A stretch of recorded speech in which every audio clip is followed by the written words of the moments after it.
తెలంగాణ వ్యాప్తంగా రవాణా శాఖ అధికారులు ఇప్పుడు వరుస తనిఖీలతో హడలెత్తిస్తున్నారు.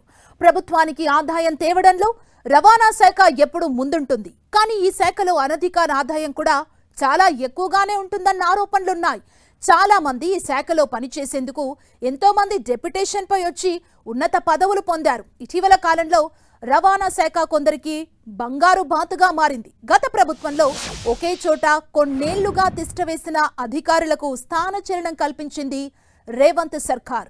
ప్రభుత్వ ఆదాయాన్ని పెంచేందుకు ప్రభుత్వంలోని పలు శాఖలకు టార్గెట్స్ ఉండటం సర్వసాధారణం. కానీ రవాణా శాఖలో ఇటీవలి కాలంలో ప్రభుత్వ ఆదాయం పెంచడంతో పాటు కొందరు ఉన్నత స్థాయి అధికారులు టార్గెట్స్ రీచ్ అయ్యేందుకు పర్సనల్ టార్గెట్ పెట్టి మరీ వేధింపులకు గురి చేస్తున్నారన్న ఆరోపణలున్నాయి.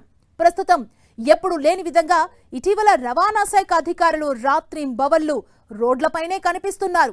ఏడాదిలో పూర్తి కావాల్సిన టార్గెట్ నెల రోజుల్లోనే పూర్తి చేసేలా ఆదేశాలు జారీ చేశారనే టాక్ వినిపిస్తోంది. పెద్దసార్లు చెప్పిన టార్గెట్స్ రీచ్ అయ్యేందుకు కొందరు జిల్లా స్థాయి అధికారులు నానా తంటాలు పడుతున్నారన్న చర్చ జరుగుతోంది. వాస్తవానికి రవాణా శాఖ అధికారుల తనిఖీల్లో వారి టార్గెట్లకు ఒక లెక్కుంటుంది. అది పైకి ప్రభుత్వ ఖజానా ఆదాయం తెచ్చిపెట్టేలాగా ఉన్నా లోపల మాత్రం పెద్ద మొత్తంలో వసూళ్లుంటాయన్న విమర్శలు ఎప్పటినుంచో ఉన్నాయి. కొందరు రవాణా శాఖ నిబంధనలను పాటించకుండా గాలి కొద్దిసినా తోచినంత అధికారులకు ముట్టజెప్పి నిబంధనలను తుంగలో తొక్కి అక్రమాలకు పాల్పడుతున్నారు. అలాంటి వారిపై మరింత ఒత్తిడి పెంచేందుకు ఇటీవల రవాణా శాఖలో ఉన్నతాధికారులు తనిఖీల పేరుతో స్వామి కార్యం స్వకార్యం నెరవేర్చుకునేందుకు టార్గెట్స్ రూపంలో బాదుడు వసూలు పెట్టారని ఆ శాఖలోని కొందరు అధికారులే చర్చించుకుంటున్నారు. తాజాగా జయశంకర్ భూపాలపల్లి జిల్లా రవాణా శాఖ అధికారి విధి నిర్వహణలో ఉన్న సమయంలో ఓ టిప్పర్ మృత్యు రూపంలో కబలించింది.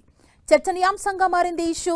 రవాణా శాఖ జిల్లా స్థాయి అధికారికే భద్రత లేకపోవడం ఇప్పుడు ఆ శాఖలో తీవ్ర చర్చకు దారితీసింది. నిర్లక్ష్యంగా ఓ టిప్పర్ అతన్ని మృత్యువోడికి చేర్చింది. అది పక్కా ప్లాన్ ప్రకారం జరిగిందా లేక అనుకోకుండా జరిగిందా అనేది తెలియాల్సింది.